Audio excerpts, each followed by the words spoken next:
It's Wednesday, May 4th, and I'm picking up where I left off, returning to Minneapolis from my year as a VISTA volunteer. I got back and moved in for a very short time with Mom and Dad until I could find an apartment, but that didn't take long. And eventually I located a studio apartment in an old section of South Minneapolis at 1912 Clinton Avenue South. It was an interesting little studio apartment. Actually had a Murphy bed that folded into the wall, and I needed to quickly find a job and a car. So with the help of my friend Bruce, who was deciding to leave his job at the Dyckman Hotel, I was hired on as a night auditor. And what this meant was that I would come in at 5 o'clock in the afternoon and take over the front desk, register people if there was no one else there to do it, and take all of the registrations for the day and put them into a large cash register-like machine that added up all the totals and cranked out the numbers for that particular day. I remember being cautioned because any error tended to multiply itself through the machine.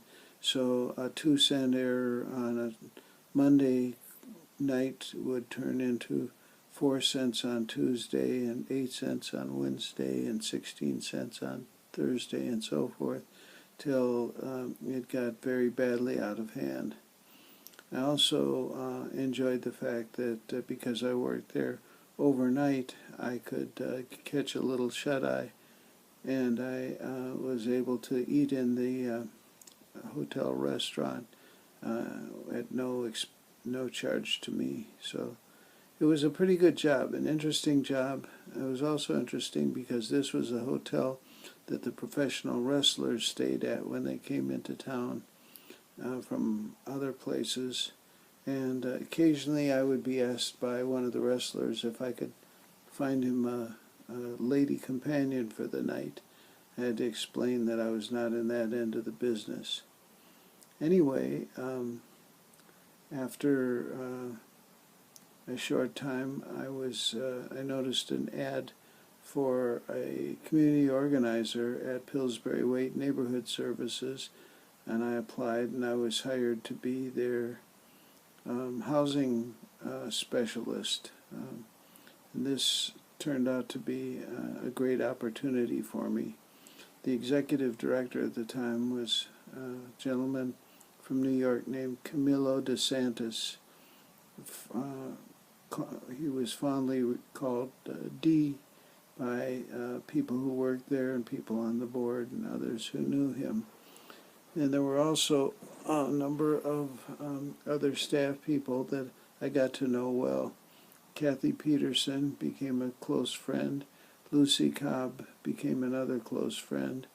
And my job was to work with residents of the South Side, the area served by Pillsbury Waite, and develop housing programs to serve their needs. So one of the ideas that Dee came up with was to provide an architectural service to a Native American family. I don't remember Sylvia's last name, but I just remember she had quite a number of children, probably 8 or 10 children.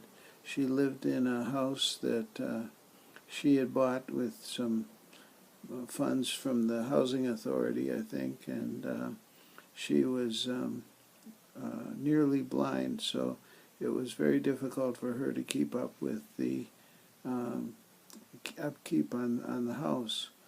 So Dee happened to have contacts with an architectural firm, and we had a couple of student interns who agreed to go in and try to come up with some redesign of the interior that would make it more functional. But when we got over there with the students, it became clear that that was not the need. The problem was that Sylvia just couldn't keep the house in order, and there were remnants of food lying all around. There were roaches all over the kitchen. It was really quite a mess. Um, I had been working with the League of Women Voters, and Sue Taylor rounded up a handful of friends and said that they would come over and try to clean up the house so that the architectural students could do their work. And so we talked with Sylvia, and Sylvia agreed. I later realized this was a terrible insult to her. You know, it implied that she couldn't keep her house very well. But these women, these suburban white ladies, came in and spent a good day just cleaning and spraying bug spray and doing everything they could to put the house in order for Sylvia so that we could do our project. Once again, it was clear that it was our project, not Sylvia's project. So after spending a day cleaning house and brushing away roaches and so forth, we had the house looking pretty spiffy, and the architectural students came in, and we had a modest budget to make some alterations. We went ahead and did that, but it was, I don't think, it didn't really solve the problem. The issue, housing on the south side, was a much larger issue, and in fact there was a citywide issue that landlords who had rental properties had pretty much complete power to evict or mistreat tenants. So as I began to meet some of the other community organizers in town, including Helen Miller at Loring Nicollet Bethlehem Community Center, and Jack Can, who was working on some housing issues in the Cedar Riverside area, and a couple of the other local organizers, we all came to the conclusion that what we needed was to create a tenants union. And I became the person who was assigned the task of coordinating and organizing the tenants union. So we made Pillsbury Waite the focal point, the office for the tenants union, and gave out the telephone number, and I started taking calls, and pretty soon I was getting a large number of calls from tenants who were being illegally treated or mistreated by the landlords who owned their buildings. One story in particular that I remember was it was a late morning one day, and I got a call from someone who lived on Nicollet Avenue, about 25th, and he called me and said that he had been illegally locked out of his apartment. So I called Helen Miller because it was in her area, and the two of us went over and met with this gentleman whose name was Gary Cooper, curiously enough, like the movie star. And he indeed had been locked out of his apartment. The caretaker had put a lockout key in his lock so that he couldn't put his key into the lock, and he had work clothes that he had to get in so he could get to his job. It was getting close to noon, so we went across the street to a store and called Legal Aid Society and talked to two of the lawyers there, the executive director, Paul Marino.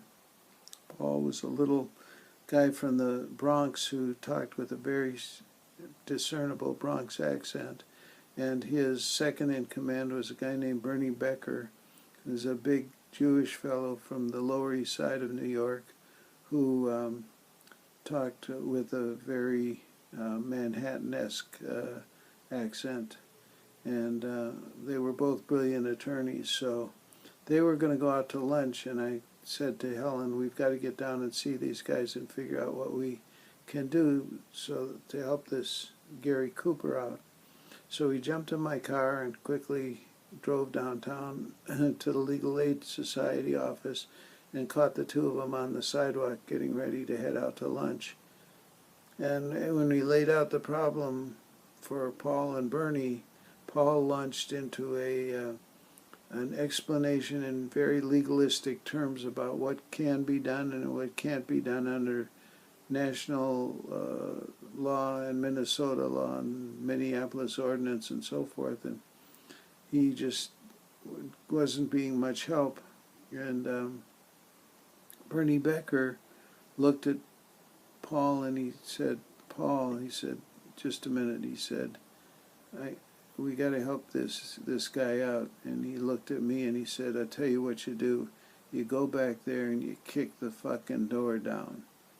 So we hopped in the car and we went back, and we had called the Loring Nicollet Center, where there was a Vista volunteer who was a former football player, and he met us over at Gary Cooper's apartment, and we told him to put his shoulder against the door and see if he could force the door open, which he did. So we got Gary into his apartment, he got his work clothes, and we told him we would keep an eye on the apartment until he could get in touch with the caretaker and secure the door. What happened next was that eventually we left, and the caretaker came in and nailed the door shut from the inside, climbed out the window that led to the fire escape. So when Gary Cooper came home again and got off work, he was, for the second time, unable to get into his apartment. We found out from the caretaker that the reason why he was locking him out was not because he hadn't paid the rent, but because Gary and his wife had been using as a babysitter a former tenant that the caretaker didn't like.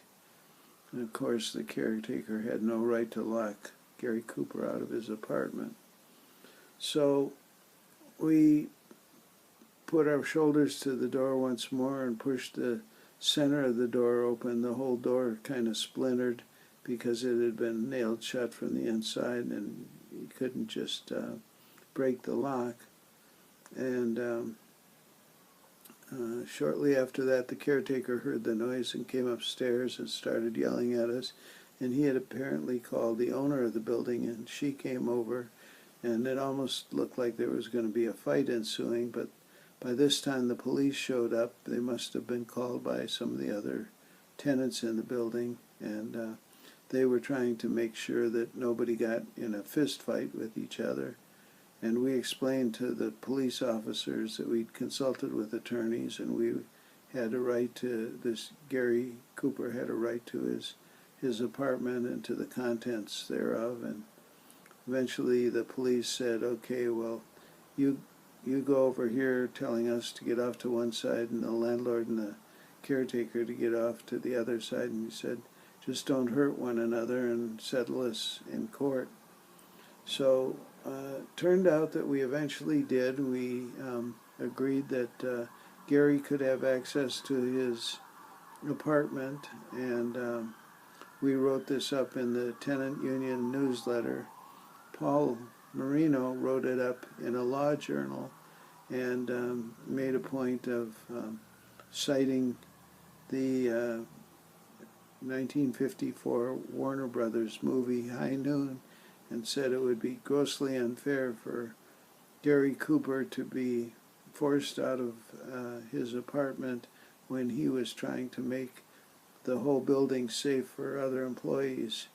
And he cited High Noon, Warner Brothers, 1954, in his article, which got a lot of laughs from other lawyers around the country when they read that.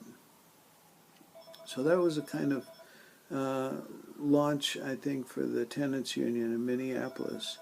And it was not too long after that Jack Can advised us of a plan by Cedar Riverside Associates to tear down a good portion of the Cedar Riverside neighborhood, the area where has been called for years Seven Corners, where Washington Avenue and Cedar Avenue and a number of other streets came together over by the West Bank, or what was then to become the West Bank of the University of Minnesota.